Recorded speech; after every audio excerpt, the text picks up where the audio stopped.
I need to.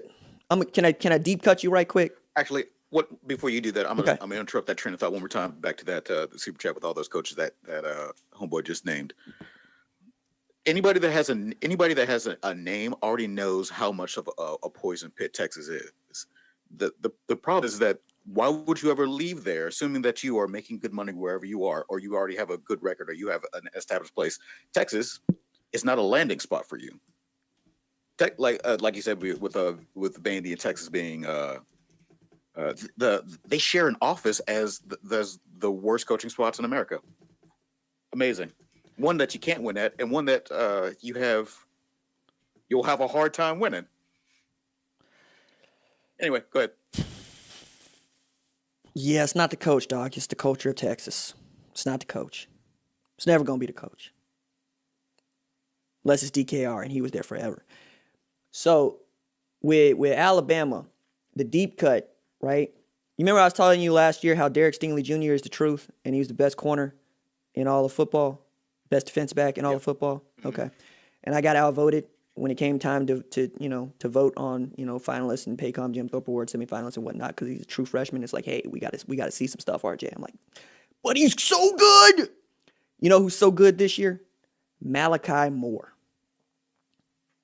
Malachi Moore is a true freshman who plays the star, that's the nickel slot for anybody else, at Alabama. It is the toughest position on a football field to play. You are part linebacker, part safety, part corner, and you got to be all three depending on what the play is. And he's their best playmaker on defense. Interceptions, forced fumbles. He will cover your slot dude, which is usually your big old tight end, or your fastest dude. And that man is showing out. In a year where Patrick Surtain is being talked about as the number one corner to be taken in the 2021 draft, Malachi Moore is out here putting up just outstanding statistics and dunking on whomever you put across him in the slot. It's getting to be where it's hard to ignore just how much better the true freshman has made them. And his backup is just as good and also a true freshman. His name is Brian Branch.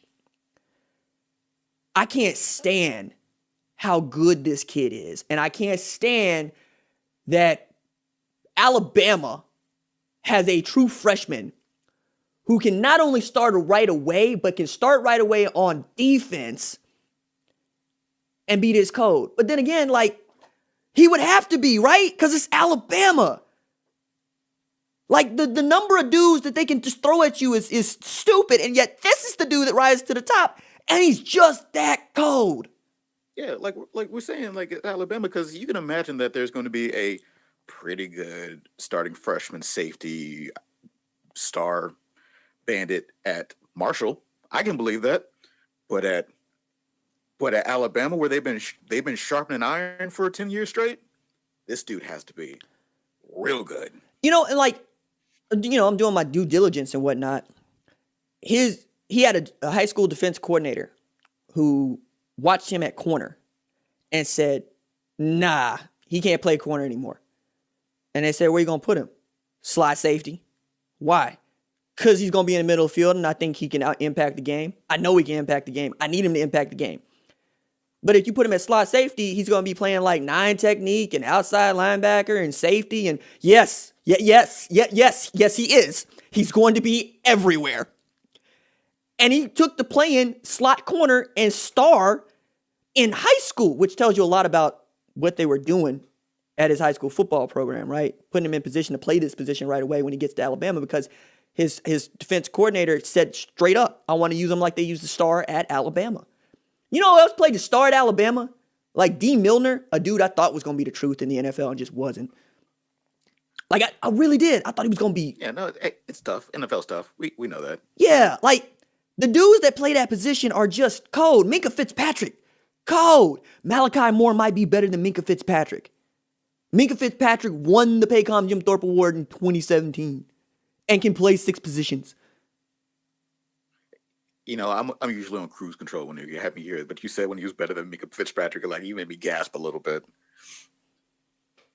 So, like, I watched as much of the Iron Bowl as I possibly could, right? Because I was preparing for solo radio on ESPN Radio. Hey, I hosted solo radio on national radio on Saturday night for 2 hours, and it was glorious. It was awesome. I'm glad that I prepped as much as I did, not because I needed it all, but because it felt real good. Felt real good. It's nice to feel good doing something. It's nice to feel like you're good at something, especially on that sort of a stage. Very cool. Shout out Mike Garanaga for believing I could do that. But like, I'm thinking about this in terms of LSU now, because LSU did not look especially great against Texas A&M, but they didn't look bad against Texas A&M. And remember, Texas A&M still thinks they ought to be playing for a college football playoff spot. To which I'm going, if that's the case, y'all ought to drop 50 like they did on you last year, this year. But instead, that game is 20-7. And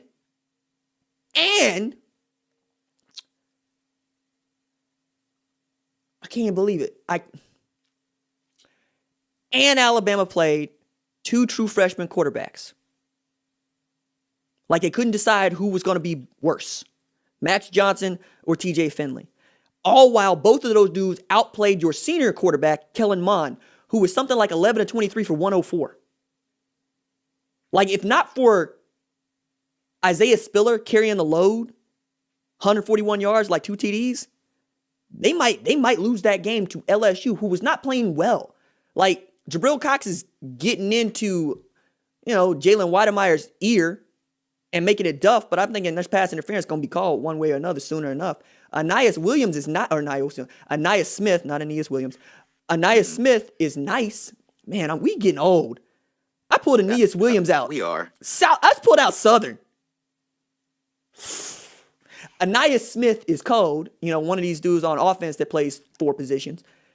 But, like, if you're telling us that you're better than Ohio State or Notre Dame, you got to stop a mud hole and walk dry LSU, and they didn't do it. That said, they did put number 4 on the Tigers. Number 4 on the Tigers. Gonna get 5 on Saturday. 1, 2, 3, 4, 5. Running out of fingers here, y'all, dog. Y'all still got to play Florida, too, after this. They thought I forgot. They thought I forgot they're going to get to 6. Because you know who needs the style points right now. I was about to say, I don't need to be clear with you. And, this is not my audience, but, only gleeful about all of these losses that LSU is getting is because people wanted to say that they weren't going to catch these losses. That's it. In my perfect world, I absolutely want to watch LSU stomp a mud hole and walk it dry through the whole SEC. That's where my allegiances lie. Mm-hmm. But if anybody was looking at this team, is like, nah, they about to run this West. 2020 is their year. It's like, what? Excuse me? With what? How? From who? And now here we are, looking at number 5. Oh my God. Kerry Harrell getting in here with $5 super chat right quick. What's good, RJ and Ron? How scared is the country at the thought of Waddle possibly coming back for the playoff? Also, Texas and USC are cursed. I'd be terrified. Like, I think he's on track to come back, and I think he's going to make it back for the playoff. But I'd be terrified because when Jalen Waddle was playing, he was the best player in college football. Straight up. On a team full of dudes that have a claim to that mantle, right? Mac Jones might be the 4th best player on the offense, okay? Najee Harris has an argument to be the best tailback in all of football, right? And then DeVonta Smith said, I heard y'all said Jalen Waddle was the best to do it. Shout out to my man Daniel Dillard over at College Football Nerds for this comp. But I'm about to show y'all how I Deshaun Jackson. And like Dillard would be the first person to tell you it's because he's skinny, right? And he's fast and he takes top off the defense. But like the way that DeVonta Smith has been destroying people, it's tough, man.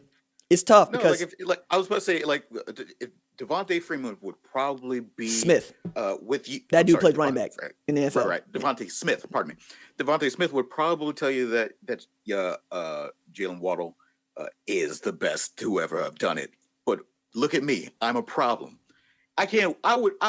If I'm him, I can't wait to have the other side of the field taken care of. Right? Like it's like Ruggs and Judy last year. You know, like that's what we're talking about. What? And like, remember when I forget Calvin Ridley and who am I thinking about? Was it Judy? Because Judy would have been a freshman.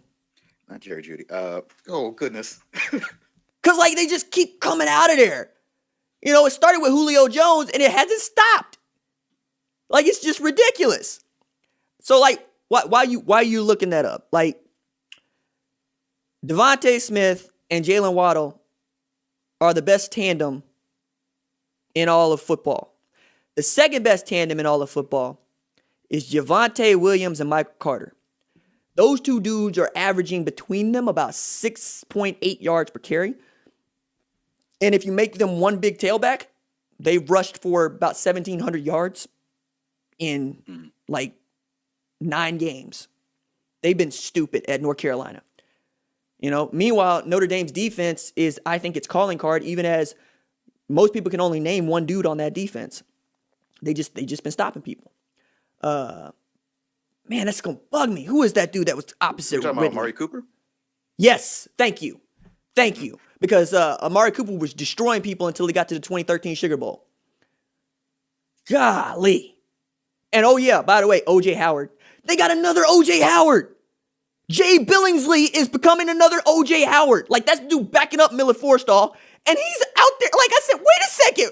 Where are you getting these dudes? And then I look at the 2021 recruiting class and 2020 and so forth, so on. But like the 2021 recruiting class has both of the two of the 3 top offensive tackles in the country, the number 2 offensive guard, the number 1 center, a 5-star at wide receiver, a 4-star at wide receiver. Like, they're the number 1 recruiting class in 2021 in a year where I thought, for goodness sake, man.